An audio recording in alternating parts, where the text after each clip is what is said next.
More than 4.5 centuries ago, this place was a small, sleepy village, and no one could imagine that this would one day serve as the capital of the Mughal Empire. Akbar decided to found a new city here. He was fresh from the victory of Gujarat, and the place was aptly named the City of Victory, Fatehpur. This is where Mughal-e-Azam, the grandest of all Mughals, Akbar, held court, surrounded by his 9 gems. This is where the peerless musician Tansen practices art, and Birbal his statecraft. There are dozens of other names, Abul Fazl, Faizi, Raja Man Singh, Jodha Bhai, who are associated with this place. The feeling which one gets here is one of grandeur.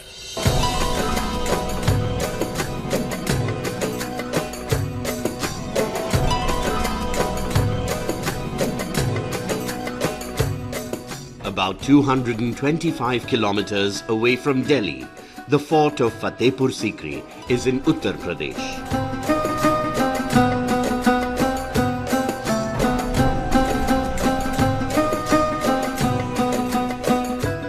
Akbar built it not just to impress the world with his power and riches.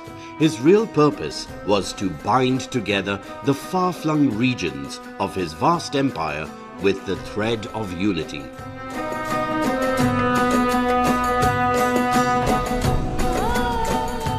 Although the beauty of the buildings here is breathtaking, they stir the soul and evoke in one the feeling that this is merely the overture before some spiritual discourse.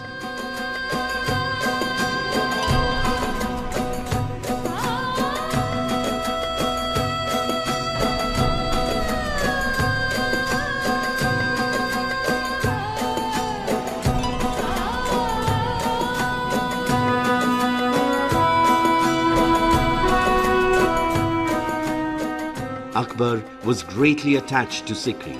2 of the happiest memories of his life are associated with Sikri: the conquest of Gujarat and the birth of his heir, Prince Salim.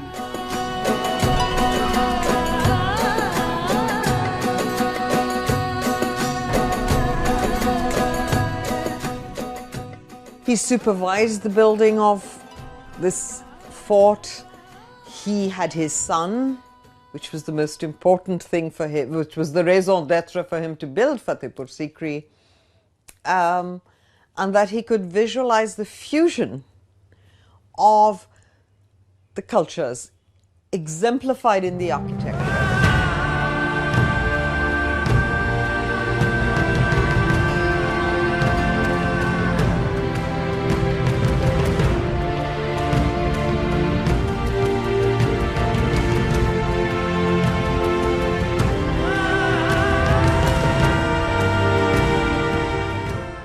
Fatehpur Sikri is recognized by its most prominent landmark, the Buland Darwaza. This grand entrance to the inner precincts easily dwarfs other structures in the compound. The moment you reach this threshold, you are made aware that you are about to enter an exceptional place.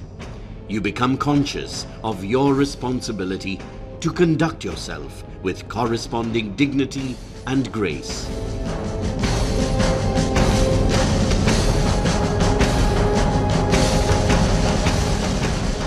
Gateways are actually statements, that symbolize power and authority of the space. When you're standing next to a gateway of that scale, it's the monumentality that strikes you, which is most impressive. And that's the entire idea of, someone entering or being at the entrance of a palace complex or fort.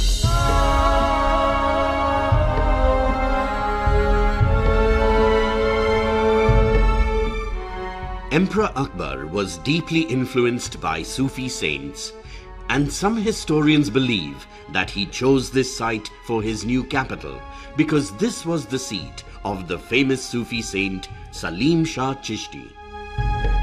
It was he who had forecast the birth of a worthy heir.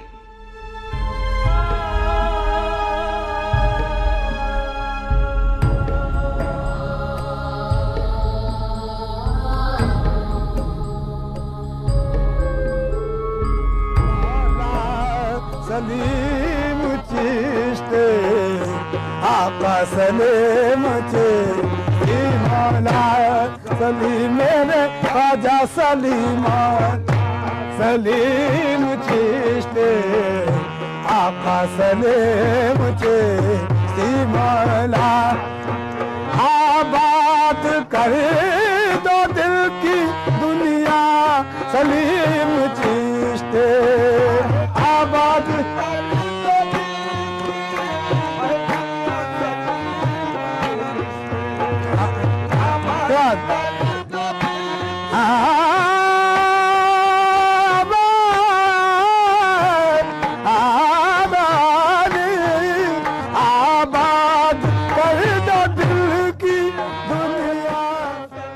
दुनिया के कोने कोने से लोग औलाद की ख्वाहिश से तमाम विशेष मांगने के लिए यहाँ पर हाज़िरी देते हैं, मिन्नत का धागा बांधते हैं और उसके बाद जब उनकी मिन्नतें पूरी हो जाती हैं तो फातह ख्वानी करते हैं, तबरुकात बांटते हैं, प्रसाद बांटते हैं अपनी हैसियत के मुताबिक, और वो सिलसिला आज तक जारी है।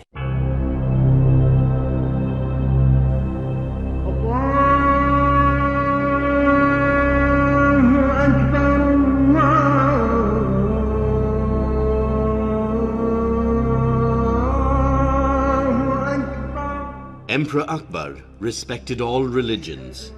His ideas were all-embracing and humanistic. He constructed the exquisitely beautiful Jama Masjid here in Fatehpur Sikri that eloquently testifies to his aesthetic taste.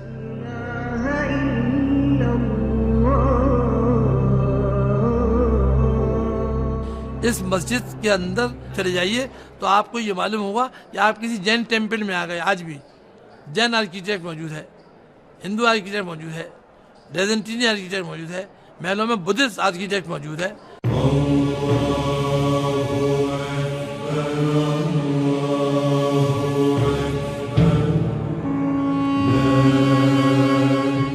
Be it the pillars or the arches, it is clear that the inspiration was Hindu. You encounter motifs like a lotus at one place and a pitcher or bells at another.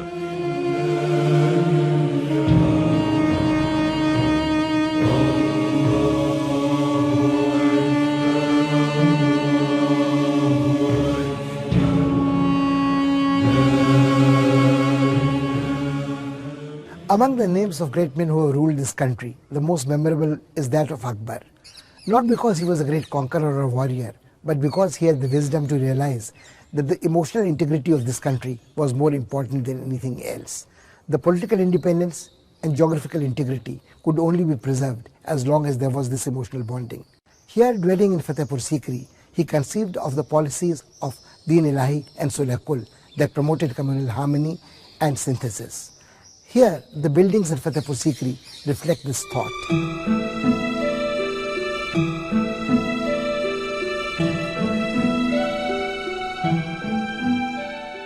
Panch Mahal is a 5-storied open pavilion without any walls. The 84 pillars supporting the roof are decorated with fine carvings.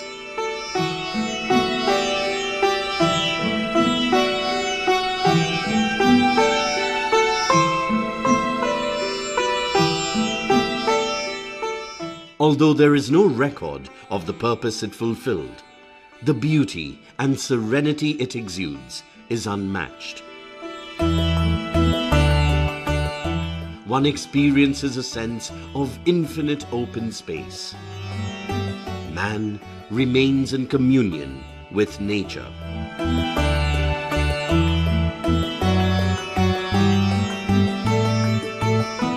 The most unique aspect of Fatehpur Sikri, in fact, is a reflection of Akbar's own personality. It was the beginning of a secular era that he was starting.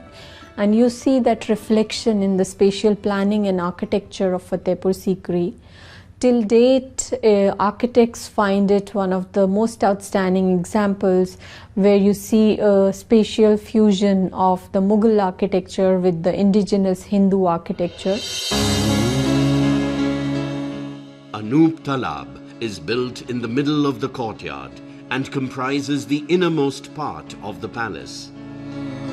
We are told that it was used as an open-air arena for musical recitals to regale the emperor.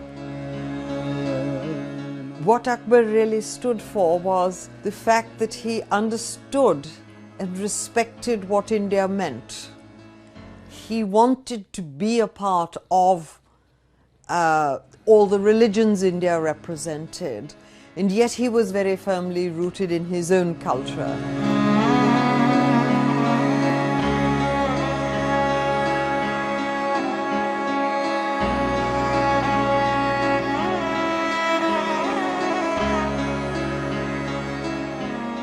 This sanctum was used by Akbar for his residential apartments. This also housed his library, where his priceless manuscripts and paintings were preserved.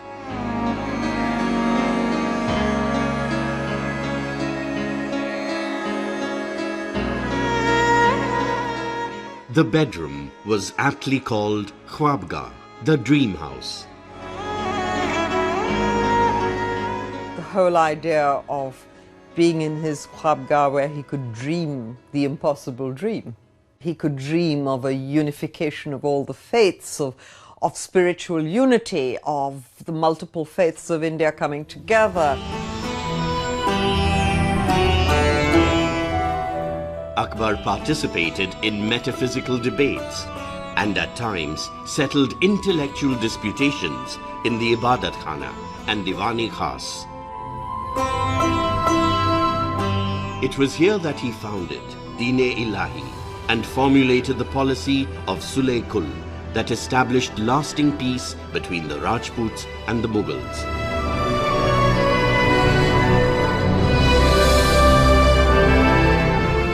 The design of this building is symbolic of an open mind.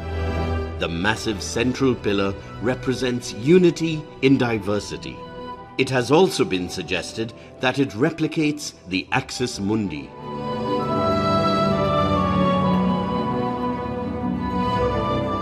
The architecture of Diwan-e Khas seems to embody the characteristic features of Akbar's administration.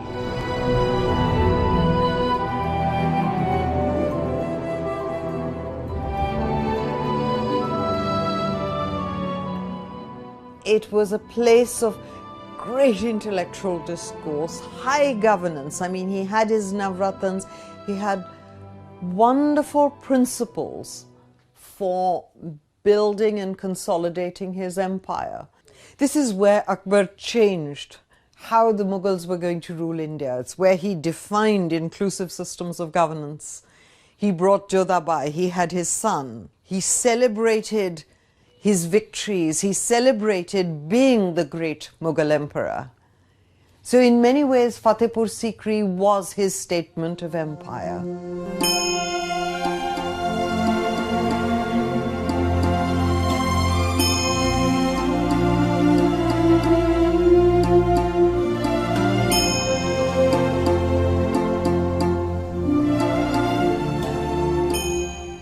Jodha Mahal proves that the policy of Sulh-e-Kul was not confined to politics.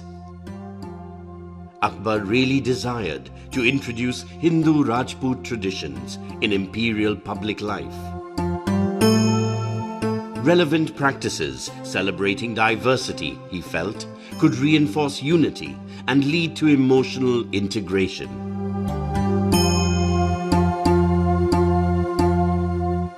He began this task with his own family. Jodhabai Palace typically shows the Hindu kind of temple kind of architecture with the trapeze system where you have beams and columns and intricate carvings on the sandstone, which are more figural than geometric in nature and more floral in nature. So it again relates more to the Hindu temple architecture.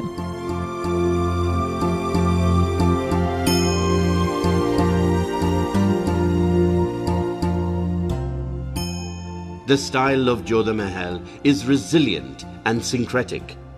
One encounters here both the folk and classical elements.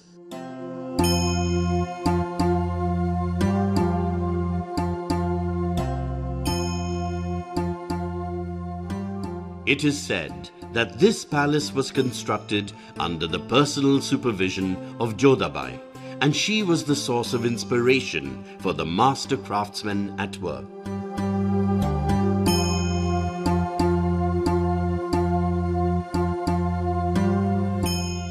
He genuinely loved Jodhabai, and he was genuinely determined to understand her culture and allow her to bring it to his court. So to that extent, he was not an oppressive husband or emperor. He sought the marriage of the two cultures out of love of his wife. This is a small kitchen known as Jodha's kitchen. It is said that a variety of recipes from various regions were prepared here. History also records the kind of kitchen areas which was right in front of the Birbal house, and the kind of cooking that was used to happen there, with the number of, with a variety of spices, cooks from all over the world who would be creating all this.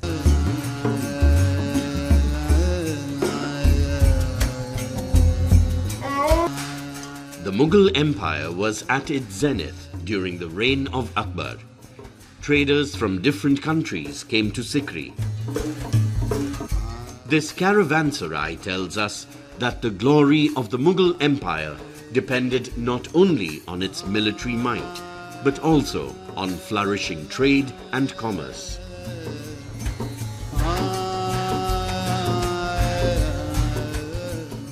Idea of bringing the great faiths of India together in a single forum. He must have dreamt of an India far greater than what the tenets of any religion were, or what the tenets of governance were. And so he was light years ahead of his time as a visionary king.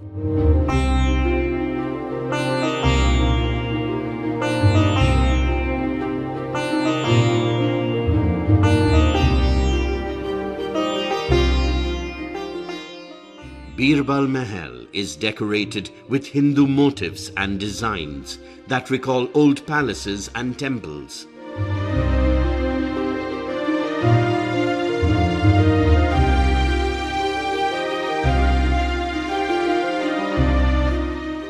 Raja Birbal's name is inseparable from Emperor Akbar's. Anecdotes project him as a wit and court jester. In fact, Birbal was an able administrator and greatly respected by his sovereign. When Akbar founded Deen-e-Ilahi, Birbal was the first convert.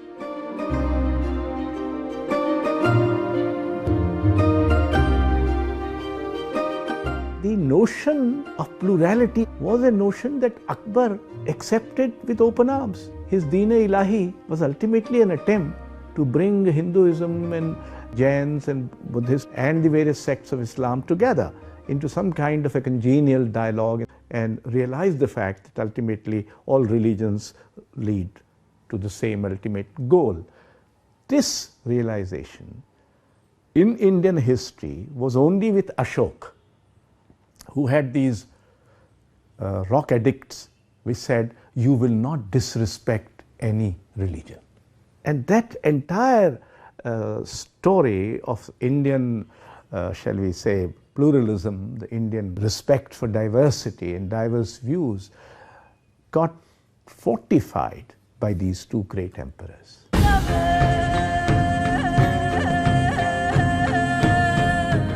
Diwan-e-Am is an open courtyard where Akbar gave audience to his subjects.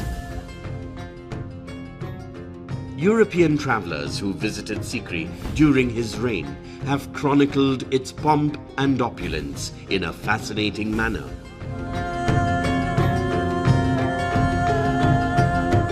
But for the brief shining moment that he held court in Fatehpur Sikri, it was at its most learned, at its most cultured, and perhaps at its pinnacle.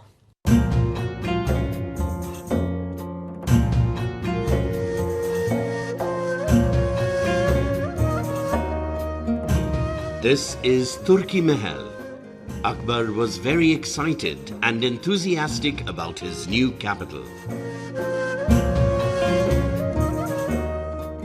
Indigenous artists and craftsmen were invited from various places to contribute to the building of Fatehpur Sikri.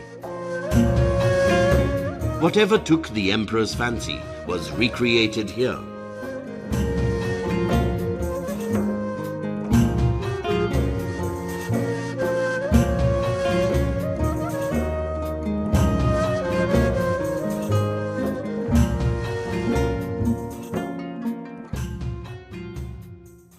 Many centuries have lapsed since, but nobody has been able to solve the riddle that why the city was deserted so soon after its foundation. Some say it was the curse of the Sufi saint, whose meditation was disturbed by the hustle and bustle of the newly found capital, the movement of the army and the troops and the guards. Some others have suggested that Akbar himself tired of his new toy. His mind was distracted. He wanted to conquer Kabul and found it prudent to shift the capital to Lahore, where from the military campaign in the northwest could be conducted much better. Some historians have suggested the flaw lay in the original design. Nobody in the early enthusiasm had cared to find out whether there was enough water around to sustain a population of a capital. Whatever be the reason, the city was deserted, the forest took over. But the work started here in Fatehpur Sikri never stopped. The seed planted struck roots, deep roots in the soil of this land, and the branches spread out. We see the reflection of Fatehpur Sikri in succeeding centuries in many parts of India, of cultural synthesis, of communal harmony. The priceless heritage was preserved and maintained.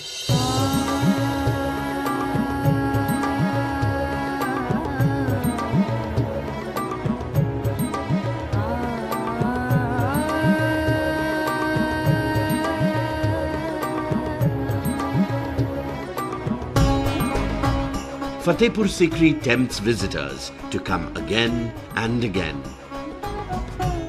Akbar's dream of Sule Kul has the attraction to draw them like a strong magnet.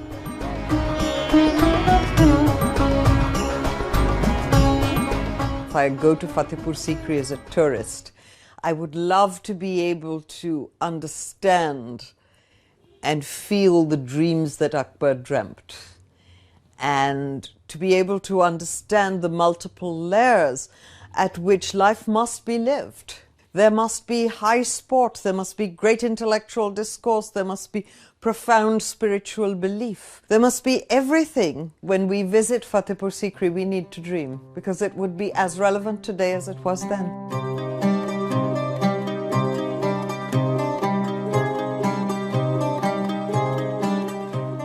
Akbar had dreamt of uniting this land full of diversity. One day, he marched out towards the frontier, to the northwest, to extend the boundaries of his empire, never to return. It didn't take long for the sun to set on this dazzling city. When the sky is tinged with grey, mixed with scarlet at dusk, it seems that Sikri still awaits the return of those who left it suddenly, without notice.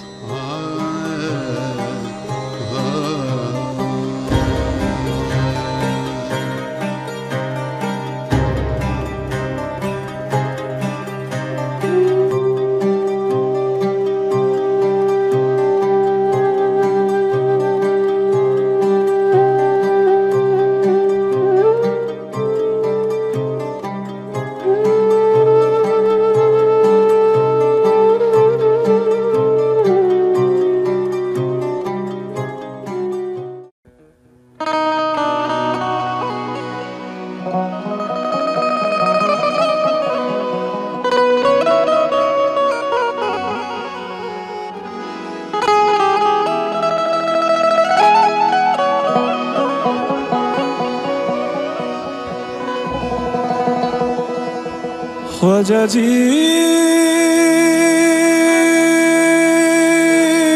Khwaja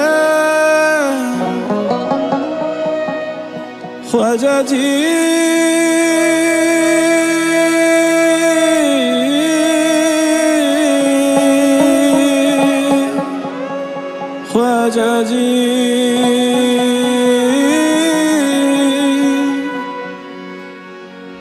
या गरीब नवाज,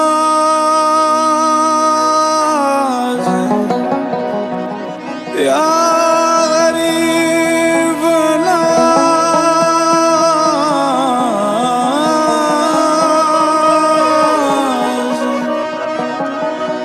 या गरीब नवाज, या गरीब नवाज।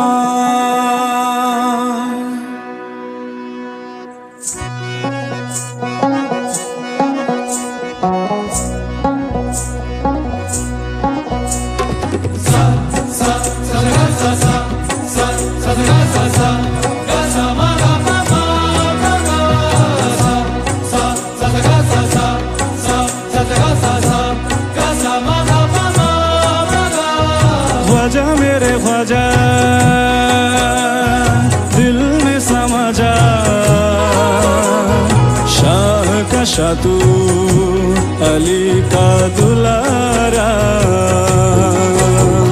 ख्वाजा मेरे ख्वाजा दिल में समा जा, शाह का शाह तू अली का दुलारा। ख्वाजा मेरे ख्वाजा दिल में समा जा, ख्वाजा मेरे ख्वाजा दिल में समा जा। बेकसों की तकदीर तूने है सवारी,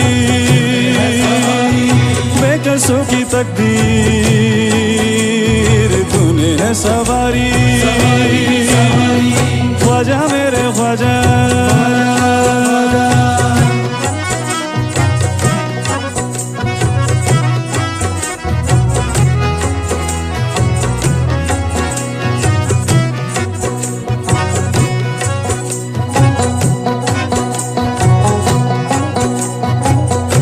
तेरे दरबार में ख्वाजा नूर तो है देखा, तेरे दरबार में ख्वाजा सर झुकाते हैं औलिया।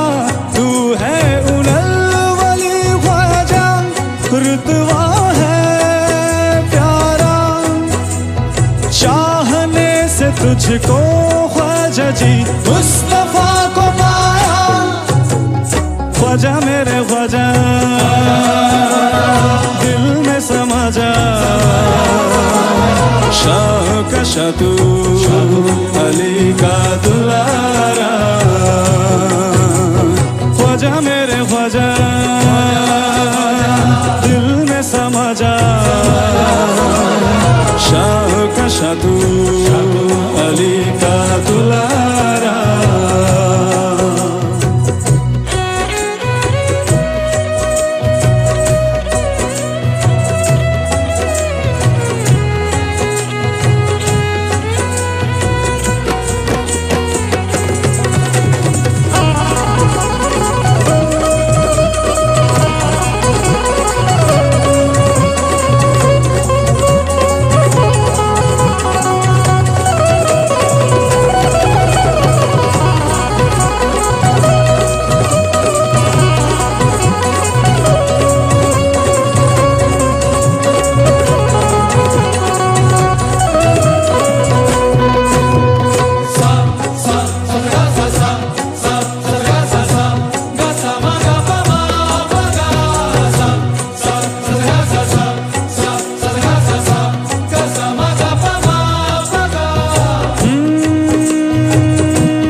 कितना भी रश्क करे बेशक तो कम है मेरे ख्वाजा, तेरे कदमों को मेरे रहनुमा नहीं छोड़ना गवारा।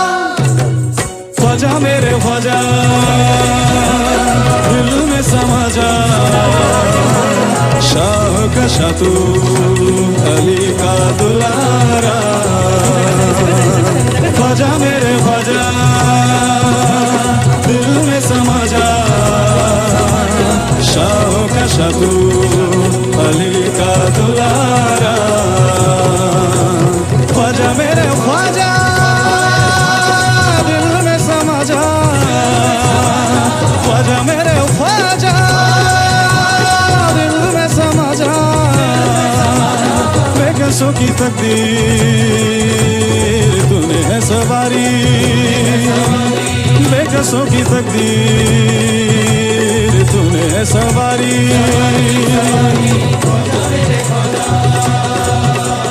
ख्वाजा जी ख्वाजा, ख्वाजा जी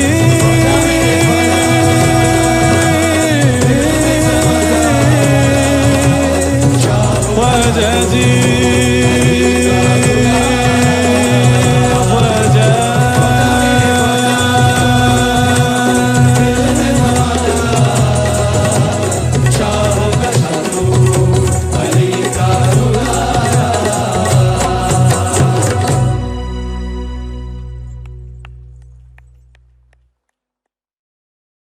तेरे दरबार में दिल थाम के वो आता है,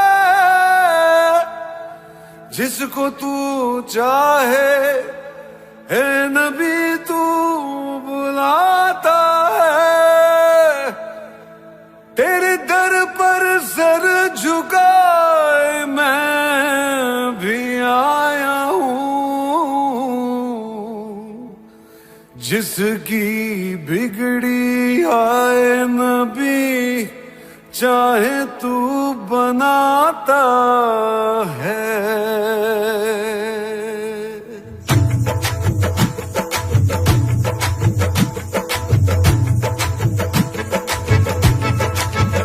भर दो झोली मेरी या मोहम्मद, लौट कर मैं न जाऊंगा खाली। भर दो झोली मेरी या मोहम्मद, लौट कर मैं न जाऊंगा खाली। भर दो झोली मेरी या मोहम्मद, लौट कर मैं न जाऊंगा खाली। भर दो झोली मेरी या मोहम्मद, लौट कर मैं न जाऊंगा खाली। बंद दीदों में भर डाले आंसू, सिल दिए मैंने दर्दों को दिल में। बंद दीदों में भर डाले आंसू, सिल दिए मैंने दर्दों को दिल में। जब तलक तू बना दे न बिगड़ी दर्द तेरे न जाए सवाली। भर दो झोली मेरी या मोहम्मद, लौट कर मैं न जाऊंगा खाली। खाली आका जी भर दो झोली हम सबकी, भर दो झोली नबी जी भर दो झोली मेरी। सरकारे मदीना लौट कर मैं न जाऊंगा खाली।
जब तलक तू बना देना दिल की दर्द तेरे न जाए सवाली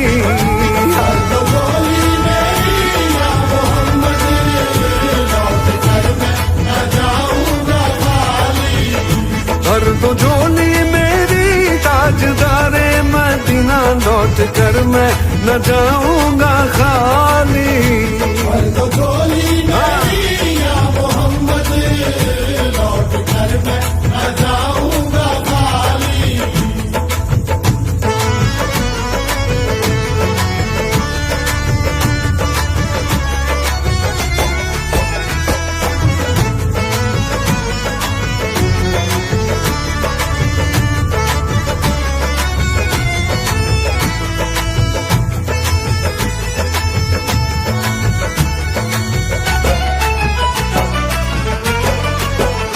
जानता है ना तू क्या है दिल में मेरे बिन सुने गिन रहा है न तू धड़कने जानता है ना तू क्या है दिल में मेरे बिन सुने गिन रहा है न तू धड़कने आह निकली है तो चांद तक जाएगी तेरे तारों से मेरी दुआ आएगी आह निकली है तो चांद तक जाएगी तेरे तारों से मेरी दुआ आएगी ऐ नबी हाँ कभी तो सुबह आएगी जब तलक तू सुनेगा न दिल की दर से तेरे न जाए सवाली भर दो झोली मेरी या मोहम्मद लौट कर मैं न जाऊंगा खाली तेरे रस का तरस मुझ पे आका अब लगा ले तू मुझको भी दिल से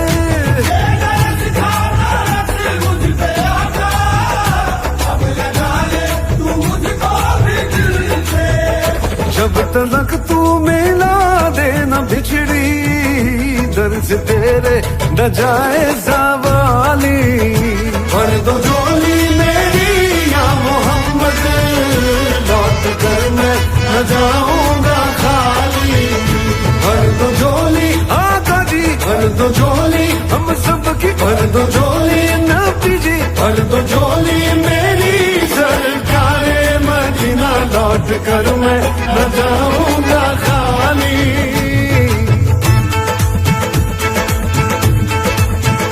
दम दम अली अली दम अली अली दम अली अली दम अली अली दम अली अली दम अली अली दम अली अली दम अली अली अली दम अली अली दम अली अली दम अली अली अली अली दम अली अली दम अली अली दम अली अली अली अली दम अली अली दम अली अली दम अली अली अली अली दम अली अली दम अली अली दम अली दम दम अली अली दम अली अली दम अली अली दम अली दम दम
दिल किसी से लगा कर तो देखो, तुम्हें दिल लगी भूल जानी पड़ेगी। कभी दिल किसी से लगा कर तो देखो, तुम्हें दिल लगी भूल जानी पड़ेगी। तुम्हें दिल लगी भूल जानी पड़ेगी। कभी दिल किसी से लगा कर तो देखो, तुम्हारे ख्यालों की दुनिया यही है। जरा मेरी बाहों में आकर तो देखो।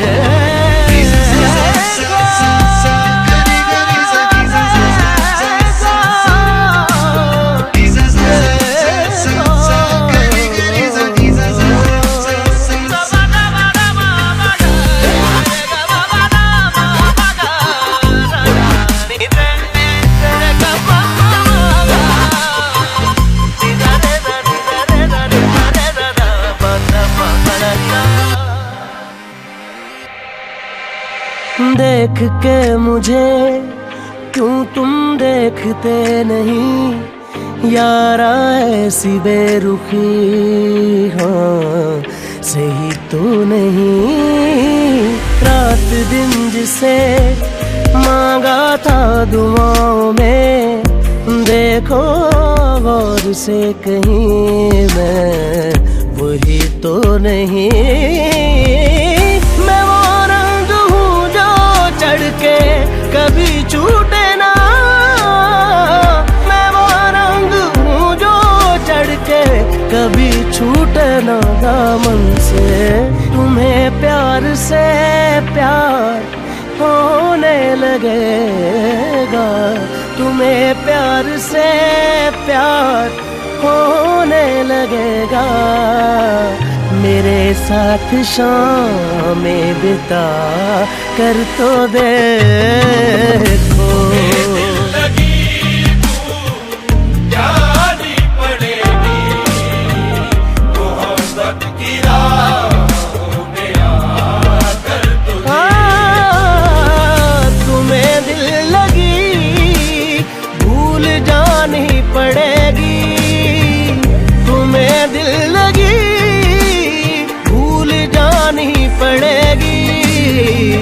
कभी दिल किसी से लगा कर तो देखो, तुम्हारे ख्यालों की दुनिया यही है। जरा मेरी बाहों में आ कर तो देखो।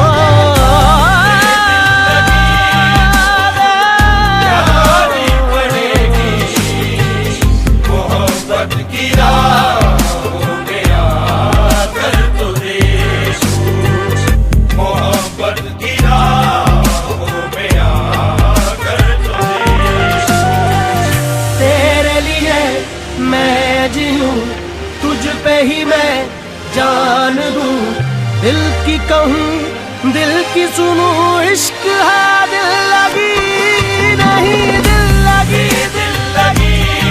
नहीं। जानी पड़ेगी मोहब्बत की राहों में आकर तो देखो। मोहब्बत की राहों में आकर तो देखो।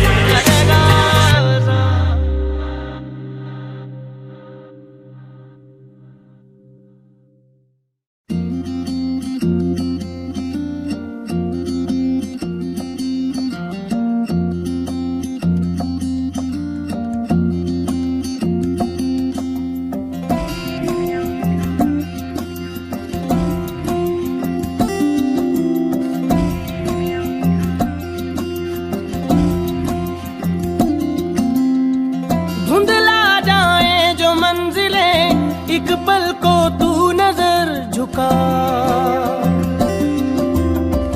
झुक जाए सर जहां वहीं मिलता है रब का रास्ता। तेरी किस्मत किस्मत तू बदल दे, रख हिम्मत बस चल दे, तेरे साथी मेरे कदमों के हैं निशान। तू ना जाने आस पास है खुदा, तू ना जाने आस पास है खुदा, तू ना जाने आस पास है खुदा, तू ना जाने आस पास है खुदा, तू ना जाने आस पास है खुदा, तू ना जाने आस पास है खुदा।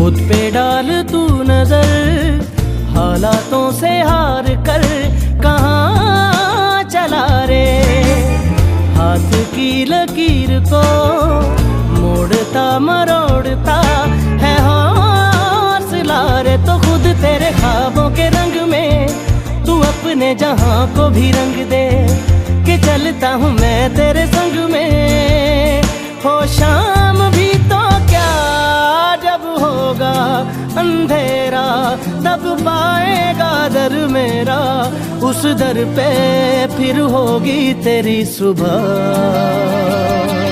तू ना जाने आस पास है खुदा,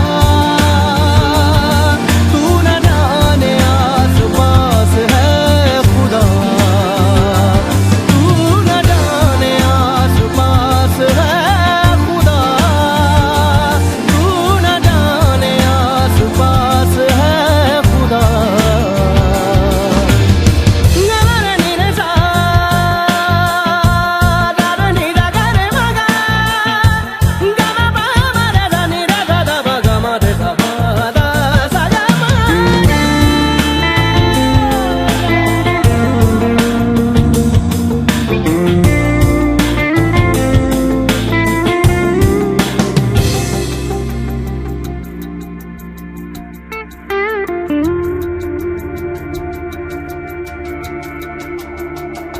मिट जाते हैं सबके निशान, बस एक वो मिटता नहीं है, मान ले जो हर मुश्किल को मर्जी मेरी है, हो हम सफर न तेरा जब कोई तू हो, जहाँ रहूंगा मैं वहीं तुझसे कभी नहीं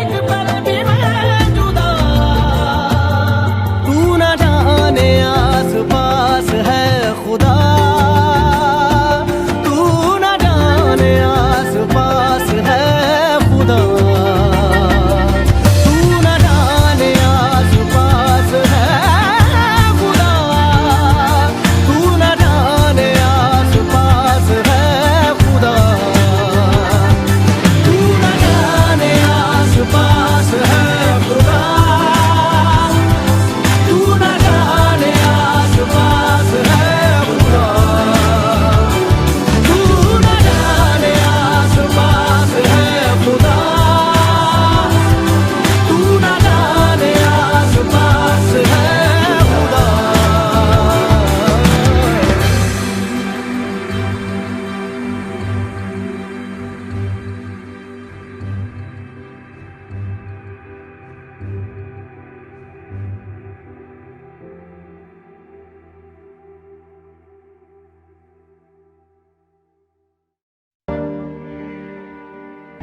पर लिखूं मेरा नाम तेरे नाम पर, फिर तू तकल्लुफ छोड़ कर फिर तू झुका करके नजर रखना मेरे कांधे पे सर जिंदगी। कुछ तो बता जिंदगी, अपना पता जिंदगी, कुछ तो बता जिंदगी, अपना पता जिंदगी।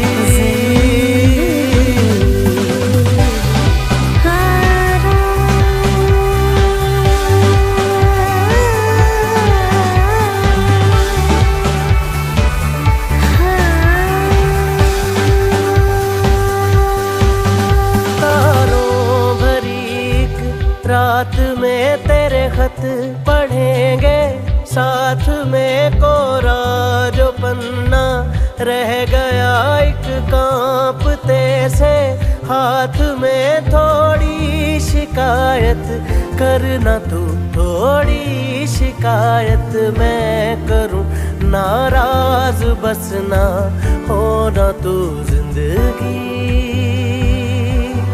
कुछ तो बता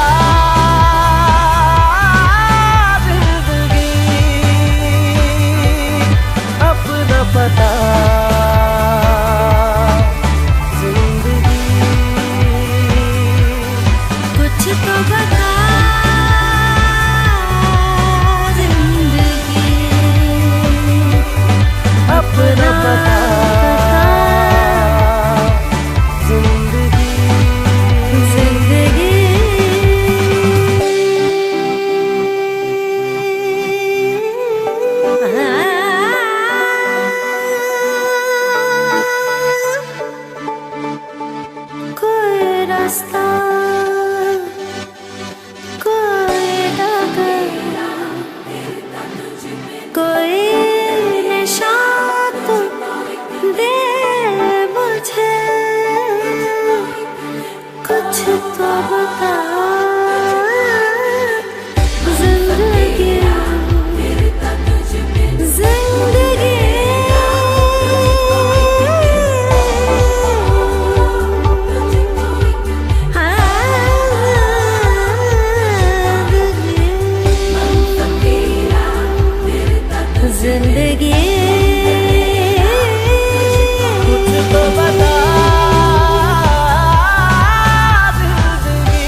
यादां तेरियां दियां हंजू ले लेके रोने आसी कले राती उस चन्न थले बह के। यादां तेरियां दियां हंजू ले लेके रोने आसी कले राती उस चन्न थले बह के। यादां तेरियां दियां हंजू ले लेके।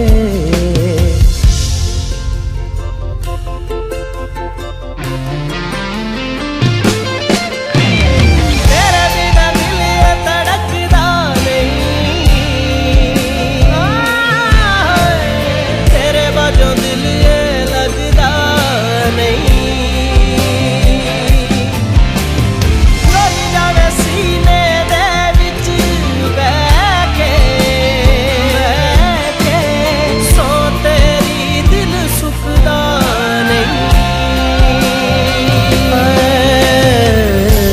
तुझे भी पता मुझे भी पता ये जो भी है दिल की हैं गलतियाँ। तुझे भी पता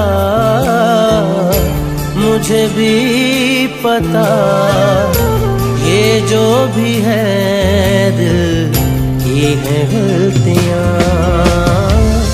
हम हैं बेकसूर हो गए दूर दूर मरना जाए वो छोड़े सह सह के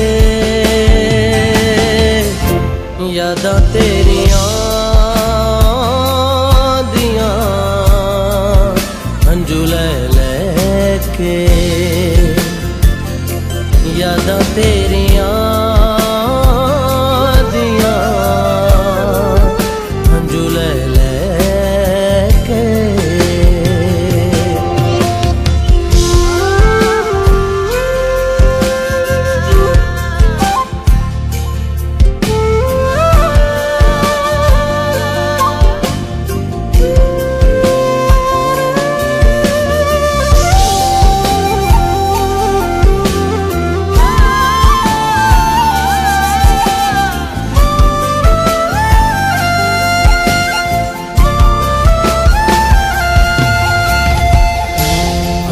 जो मिले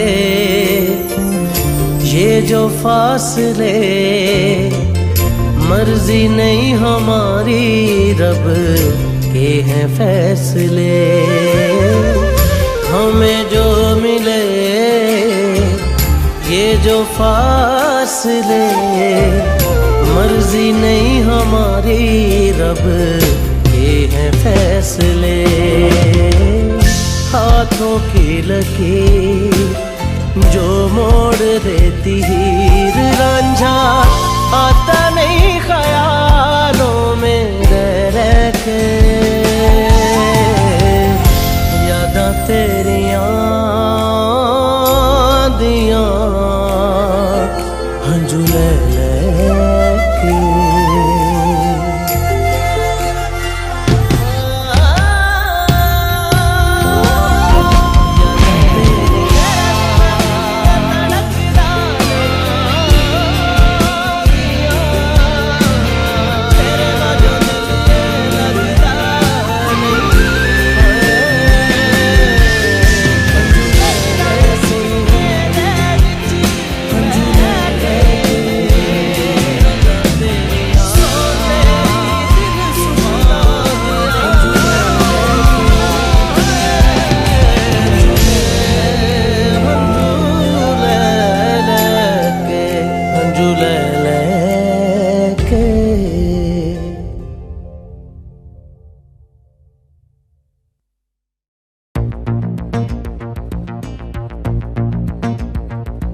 बिछड़ के तुझसे अब मुझे मरना है, ये तजुर्बा इसी जिंदगी में करना है।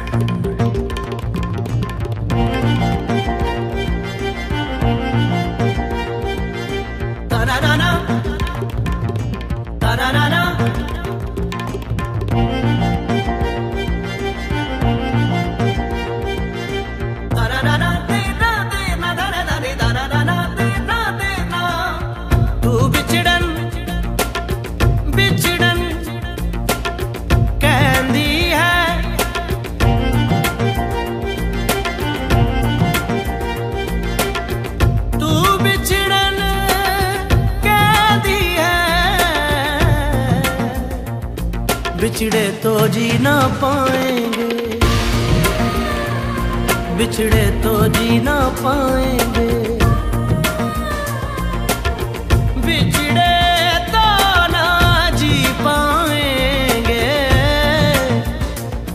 बिछड़े तो जी ना पाएंगे, बिछड़े तो जी ना पाएंगे। दूर जाने से भी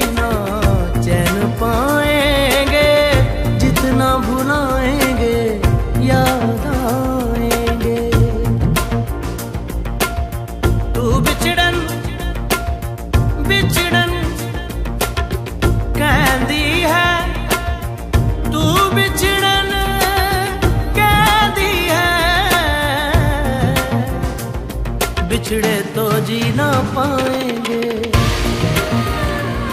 बिछड़े तो जी ना पाएंगे।